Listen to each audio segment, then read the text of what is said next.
Hey, what's up? This is Jason Drone. Today, we're going to talk about how the right service-based business model can elevate your business to six figures. There's a couple different models that we're going to break down in this post. And I literally ripped this post right off of Done For You because it's one of our most trafficked articles.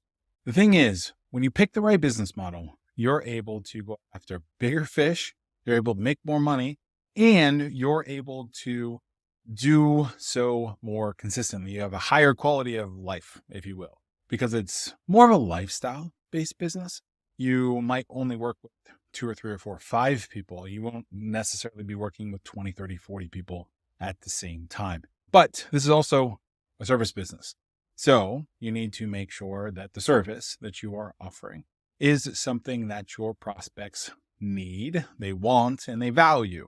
There are 5 different service business models that I want to talk about.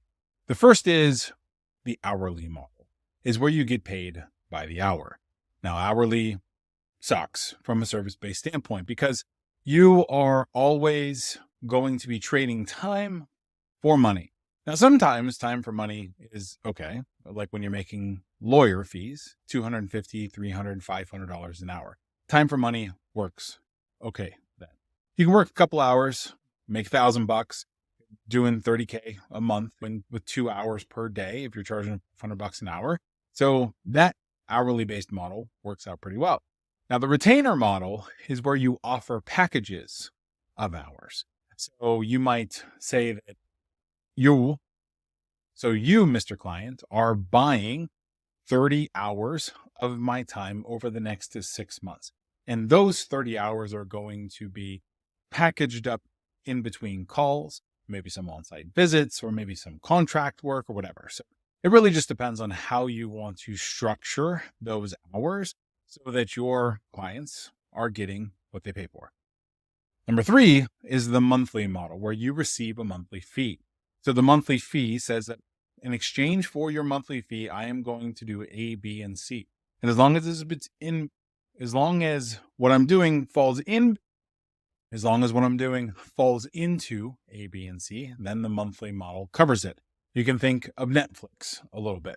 So Netflix charges $20 a month or $25 a month, and you get access to all of the programming inside Netflix.com. Now, of course, that's a terrible example because your services are much more high-end than Netflix, but you can think of a website management contract. So for $1,500 a month, you're going to get access to A, B, and C.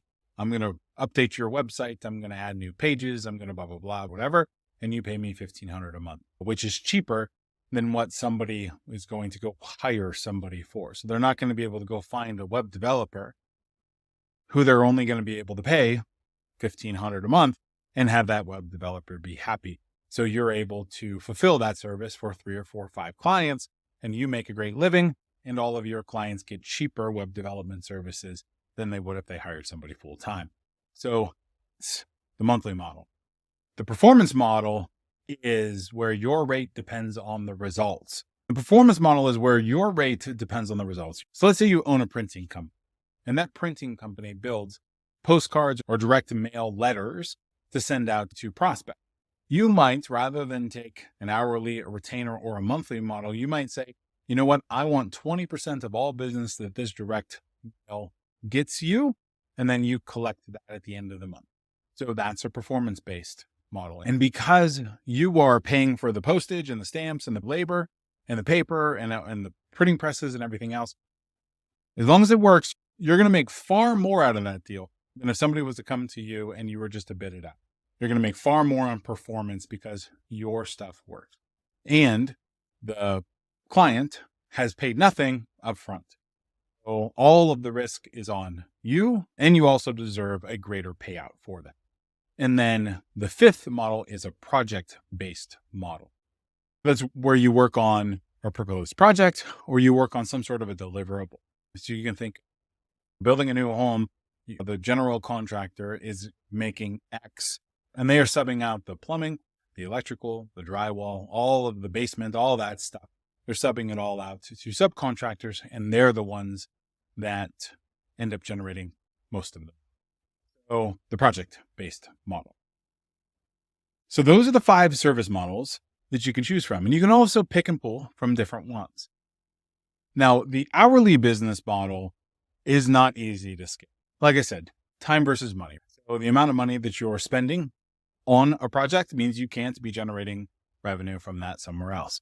So you're only one person and there's only so many hours in it. So from a pro standpoint, there's some flexibility. It's very popular. It's the best way for a new client to get to know you. The cons are it's difficult to scale, and sometimes you need to demonstrate the value, and you work first and get paid after. So those are some cons.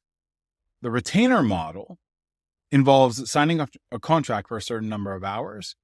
When the hours run out, you bill your client for additional package of hours or additional hourly or whatever. When a client hires you on retainer, it's like topping up their account credits. Some of the pros. This is applicable to most service-based businesses. It gives you predictable income to a certain degree. It's a good option for ongoing monthly services, and it's a better value than hourly pricing. The cons, however, are limited scalability. Like with the hourly model, you need to track time and you need to demonstrate the value. Option number 3 is the monthly model. So the monthly model involves charging clients a monthly rate for ongoing work. Accountants or SEO experts frequently do this kind of work. This income formula is best when repeatable tasks need to be done every month, like creating backlinks or doing on-page search engine optimization for a particular keyword. Pros, it's suitable for any service provider, really. It's best for ongoing work. It's best for steady streams of monthly income. It builds up trust and a sense of security. And you can also work together with other service business models. So you can throw this one in a couple different areas. And there really aren't that many cons with this one. So the monthly model really is one of the best service models that you can employ to generate revenue. Now, the performance-based revenue model pays out really well when the thing you do is actually working. So this one has a lot more downside to it as a service professional. So pros are it can yield much, much more than other models.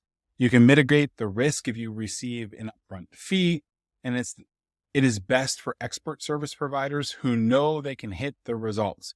The cons are it takes some time to bear fruit. You're not in control of other forces that might affect the results. You might not be aware of a client's business situation, and this is the super, super hard one. Without doing full due diligence, like you were buying the business, it's hard to figure out if the client can actually handle that kind of performance or if the risk is all on you. And the general risk is you're not get paid at all. So performance-based, you really need to have a lot of trust in that relationship. And then the project-based model. This is building something big, knowing it's going to take a bunch of months or a bunch of time in order to do it. It's going to take a lot of professionals to be able to do it, and you're going to be able to deliver on time. So the pros are it's suitable for premium services that you can package together. You can create a higher value. You can create higher revenue compared to the hourly model. You can get part of the payment in advance. You get better allocation of resources. The cons are it is easy to underestimate the workload. In fact, when I first got started with project-based work, I would think however long I think it's going to take, and then I would multiply it by 0.7. So it was going to take 100 hours, let's say, to do. I would say, I'm going to plan on this taking 170 hours to accomplish. And most often that 170 number was actually much closer to the number that it actually was. And another con, big projects can stall. When you have a big monumental task like this, it's a slower moving ship. So those things stall. So you need to know how to jumpstart those projects and how to carry it across the finish line. So the question, how to choose the perfect business model for you? Really depends on your comfort level. It depends on your confidence. It depends on things that really only you know.